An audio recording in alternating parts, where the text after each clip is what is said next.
everyone, it's Keeley here for Soy and Shea and DIY Body Care, and thank you so much for joining me for today's video.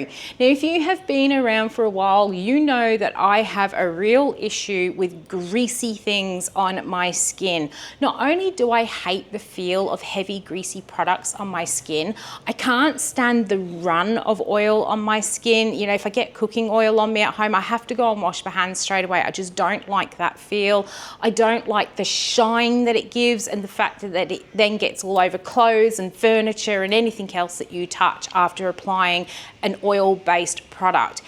However, I also understand how fantastically beneficial an oil-based product can be in the cooler months. And we are heading into, well, we're in autumn already, heading into winter, and I think we're gonna have a pretty dry one this year. So it's really important to actually get those oil-based products out to help lock in moisture and put a protective barrier over the skin, which, although a moisturizer can do it, an oil-based product is far more superior at doing this sort of thing through those cooler months. And I thought I need to work out how to make an oil-based product that I am going to love. So I started doing a little bit of research, a little bit of digging around, and I came across Oleogels. I actually discovered when I made my lip oil recipe that I had already been creating Oleogels without even knowing it. What an oleogel is using a thickener, and there's quite a few different ones that you can use, but you use a thickener for oil to turn oils into gel. Now, the thickener that I'm choosing to use is one that I always struggle to pronounce, is silica dimethylsilicate. I use this in my lip oils to create that beautiful thick lip oil gloss, and I then discovered that if you actually use this particular ingredient at different percentages within different products, you actually end up with different viscosities, which allows you to create this wide range of products just from this one particular ingredient. So then I started having a look at how you could actually incorporate it into a body oil. And I worked out that yes, you can do that. So today, what we're gonna go and do is make a body oil, but I'm actually going to thicken it with the silica dimethylsilicate, and then it becomes an oleo gel. And the absolute benefits of these is, number one, because it's a nice thick gel, or it has a bit of viscosity to it, it doesn't run down the skin. It also helps the oils to actually spread and penetrate into the skin a lot quicker, and it gives this beautiful cushiony feel to the end product rather than that really wet, oily, slippery feel. You get this beautiful cushioned feel on your skin instead. And a few other sort of benefits are you don't look like you've just bathed in a bath full of oil after you've put it on, and it doesn't then get stuck to your clothes and your furniture and everything else after you've applied it. So I am absolutely loving the benefits of making these oleo gels, and today I'm going to show you how I'm going to make a body oil that is an oleo gel. Now, if you are a creator and you are interested in this recipe, it is one that I now have up on the DIY Body Care website. It is this month's formula experience. So today we're actually going to go and make the oleo gel body oil for my formula experience subscribers, and plus I will make a few for Soy and Shea shelves too. That's a tongue twister. So let's go and see how I make this body oil as an oleo gel. Let's go. Okay, so we are ready to start making this body oil, and although I'm not making a huge batch of this, I do need a very oversized container. The ingredient that we're going to be using to gel our oils with is silica dimethylsilicate, which is in this big 10-litre bucket here. And when I got this big 10-litre bucket, I only had 500 grams worth of powder, and it was almost filled to the top. So this powder in here is very, very lightweight, but takes up a lot of volume. It is also very airborne as well. So for that reason, I am going to go and pop a mask on, and I'm going to weigh my silica dimethylsilicate into my extra large container here, and then we'll pop in the oils after that.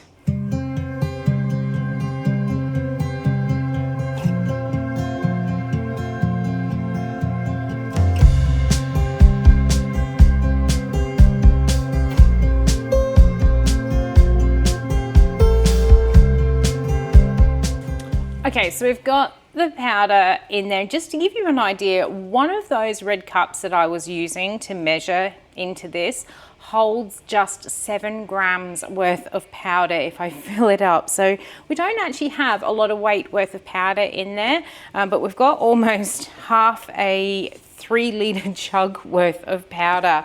All right, so let's get in our liquid oils in here. So the first one I'm going to be adding in is some caprylic capric triglyceride, or MCT. You can also use fractionated coconut oil as well. This is a really nice lightweight ester, which is what actually makes body oils feel so much lighter on the skin. If you're using just really heavy carrier oils, it's always going to feel quite gluggy on the skin, but this one just feels nice and light, and it's one of the key ingredients to most of your commercial body oils.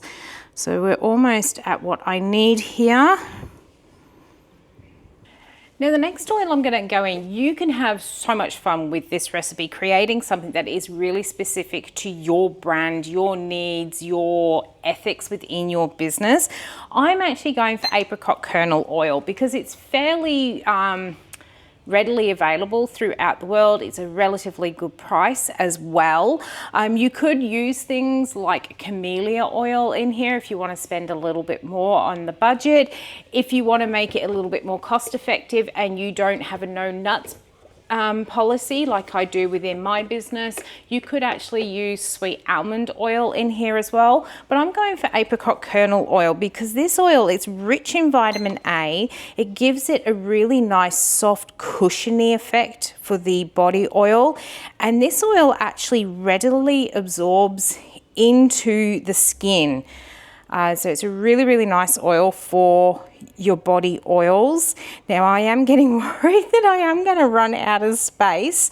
Don't worry, I might be running out of oil, but I do have another container of this out the back. I will go and get it. All right, we've got my other container here. So like I said, you can have a little bit of fun with this. It's very, very forgiving recipe. You can change these oils up to suit your brand. As I said, I actually have a no nut policy within my shop, not because I'm allergic to nuts, but when I actually first started out, I had a lot of customers that were actually allergic to nuts, and they said that I was one of the few businesses that they could actually safely come to and buy products knowing that they weren't going to either cause nut allergies within them or within family members. So many people said that they get things like nut oil in lip balms and then they can't even give their child a kiss goodnight in case they actually cause an anaphylactic shock. And when I was told that, I decided no nut policy, which is a little bit hard because sweet almond oil is one of the cheapest oils you can buy out there. But it is what it is. That's a decision I made. Now you can see we are looking fairly full here, and what I'm going to do is go and grab my spatula because I forgot to pick one up, and I'm going to just give this a gentle mix through. Now there are several ways in which you can process your silica dimethylsilicate. I'm going to use a heat method because I just find it works best for me. So the sort of ways you can do this, you can either do it with heat or you can do it as a cold process sort of method.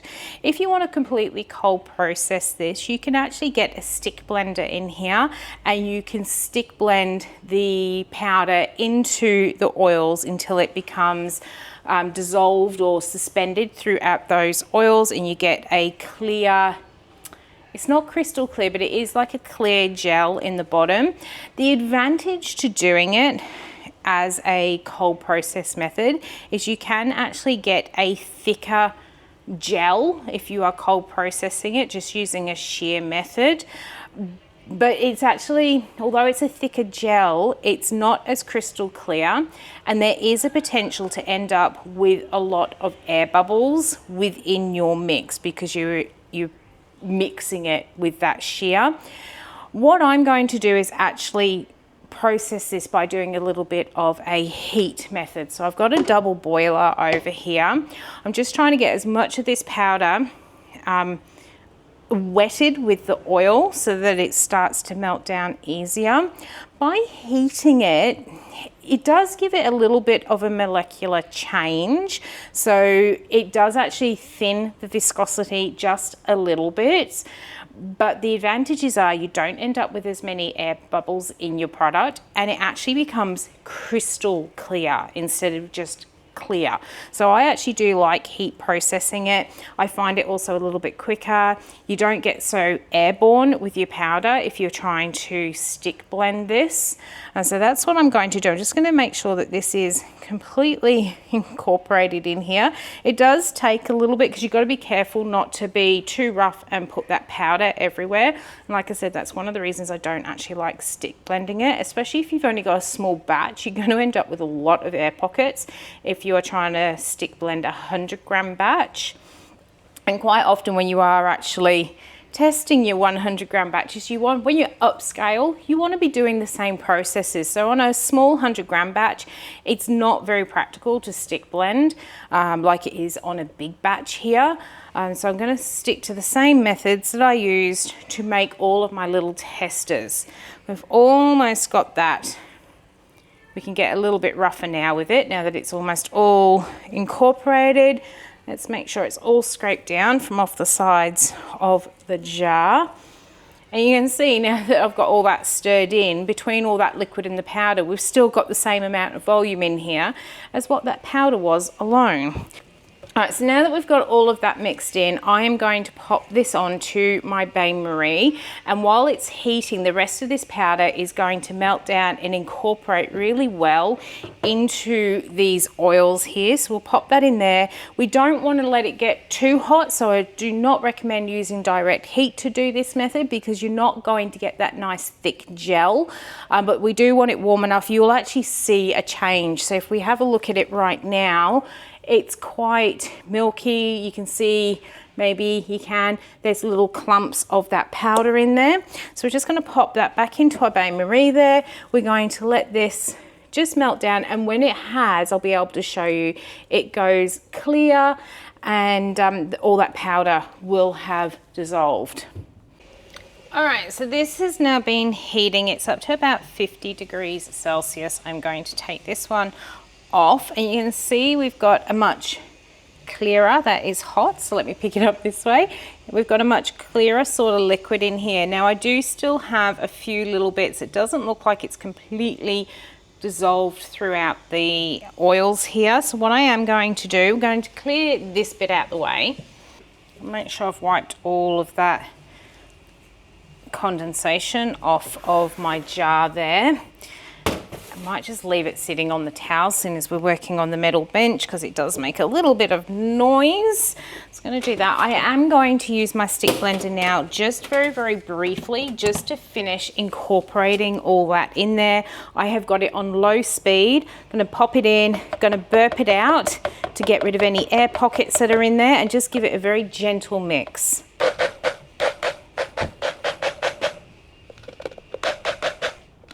Depending on the size of the batch that you are making, you may or may not have to do that. I didn't have to do that on any of my smaller batches, but definitely have had to do that on the big one because I don't want to overheat this either. So that is looking really good.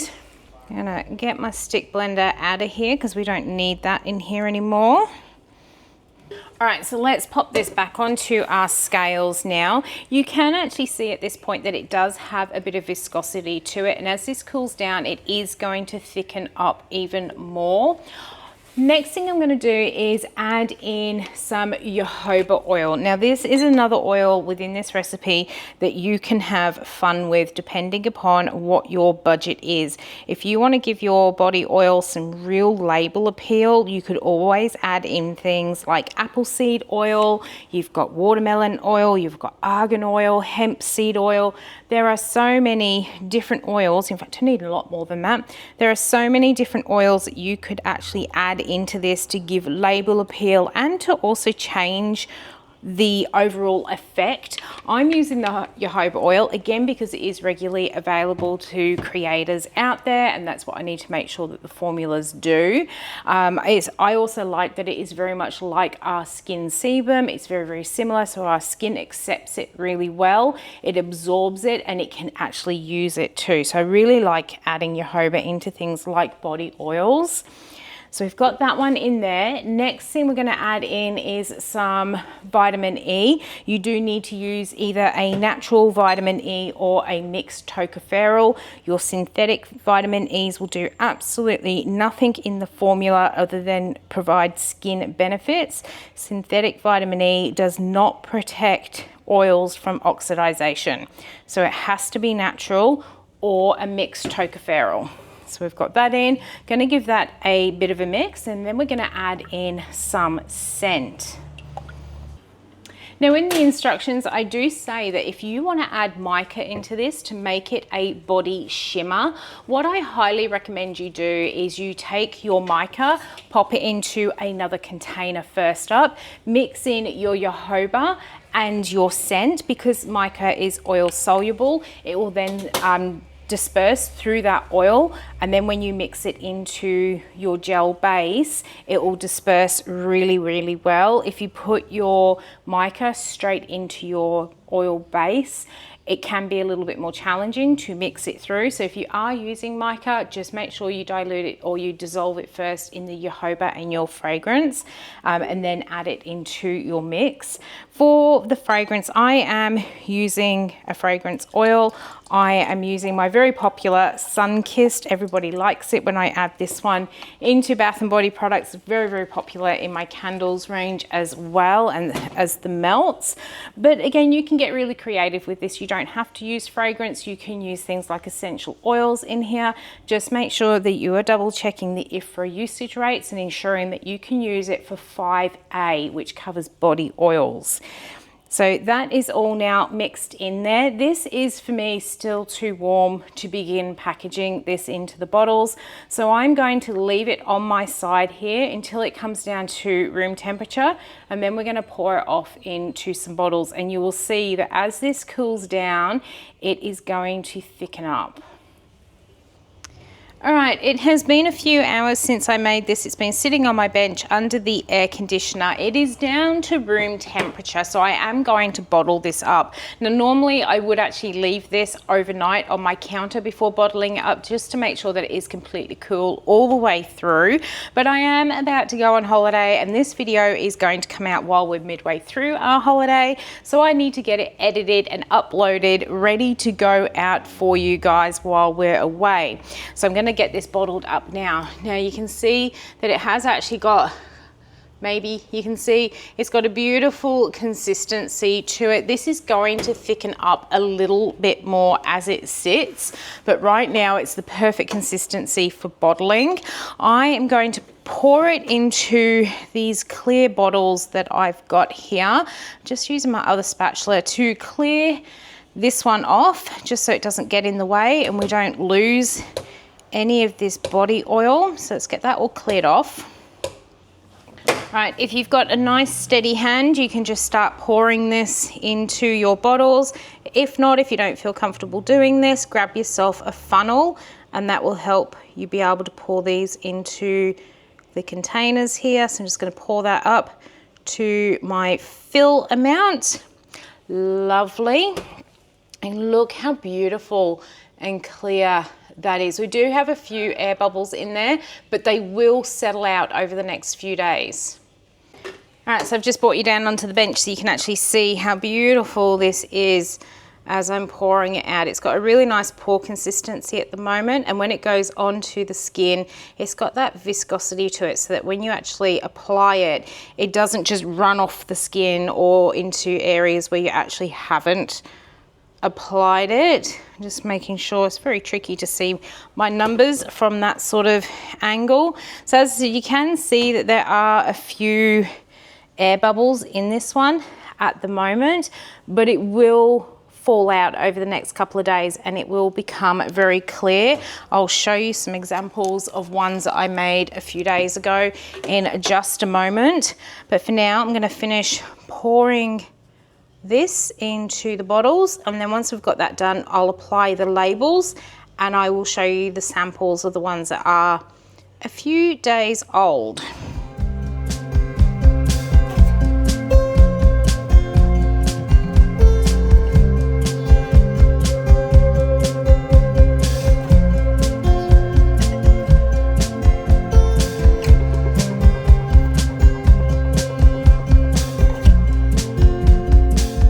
We're going to start labeling these up now. I am absolutely loving the look and the viscosity that it is at the moment. These are going to continue to gel over the next couple of days, get a little bit thicker, and all those air bubbles in there will start to dissipate. I have put this into a serum pump bottle on here. You could also use those flip cap top lids as well. I wouldn't recommend using those serum dropper bottles that you get, you know, the ones that have got the little glass droppers in them, because of how thick this will get. Though they just won't work very well with that style of application. You really want the serum pump bottles, not the lotion, but the serum ones. The lotion ones will actually pump out too much oil, whereas your serum will give you a really nice application. I left my lids off these so I could line my labels up before popping the caps onto them, and that is one of the ones for the DIY body care formula experience to go out. Now, this recipe was actually designed for the DIY body care website, but I do have a few spare bottles, so I have made just a very, very select few to go onto the Soy and Shea website as well, kind of almost doing it like a little bit of a trial. I've done body oils and things in the past, and just sometimes people have been a little bit afraid to buy them because of the price point that these end up being. So I have decided just to offer a couple on the Soy and Shea website as a bit of a trial. If they are received well, then I will get more bottles in, but there's literally going to be 5 of the Sunkissed and 5 of coconut, and they will be available from the 1st of May on the website. And then for the DIY body care, these will be shipping out. They are meant to ship out from the 1st of May until the 31st, but because I am on holiday, for those of you that have your subscriptions renewed in that first week while I'm away, I will get the recipe sent to you, but your product will be sent when I actually return from off of the holiday. So there is the body gels or body oils all made up. So we've got the 2 for Soy and Shea, and then we've got the DIY body care one. Now, just to actually show you, this one here, this is another one that I was testing and making. If you saw this month's vlog, I know it's a bit harder when I've already got the labels on. If you saw this month's vlog, I said that I was playing with the amount of the thickener that I was putting in here, and I felt I'd actually pulled it too far back on this one. It still gives a nice viscous oil, but I just felt this one was a little bit too thin. But you can see just in those bits up there how clear it is, and there is no air bubbles. This was my original one that I made. I've got a few little air bubbles in there, and it is actually looking really thick. But even though it looks really, really thick in the bottle, if we just give that a bit of a move, you can now actually see that it is quite viscous in there. And then to use it, not the best demonstration when I've got long sleeves on, but to use it, just squeeze out a couple. And honestly, those 2 little bits, they are going to do my entire lower arm there. So this body oil will go a long way with massaging. You can see it's gone into the skin. There is no shine left from that because of the silica dimethyl ciliate. It doesn't leave that shiny glow. Same with the apricot kernel oil. It just absorbs nice and quickly into the skin, and you can feel it already getting to work there. So even though this one did initially look very, very thick, which is what these should actually set up to be like as well, it is absolutely beautiful product to work with. And as you saw, once it's actually squeezed onto the skin, It doesn't move and dribble everywhere like a normal body oil would, but you get all of those benefits of a body oil. So there it is, the body oils are now all done and ready to go out. As I said, there are 5 each of the Sunkissed and the coconut currently on the Soy and Shea website. If they prove to be popular and something that people do like, I will get in more of these bottles so I can pop more of them onto the website, but I am just testing the waters right now to see what people think of them. I absolutely love them, especially as someone who has big sensory issues when it comes to oily things on my skin, but know how important it is to condition the skin in these cooler months.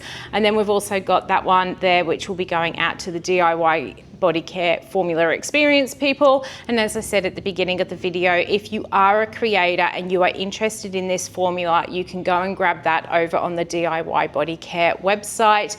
It is highly customizable just by changing a couple of oils really to suit your branding, your budget, and so much more.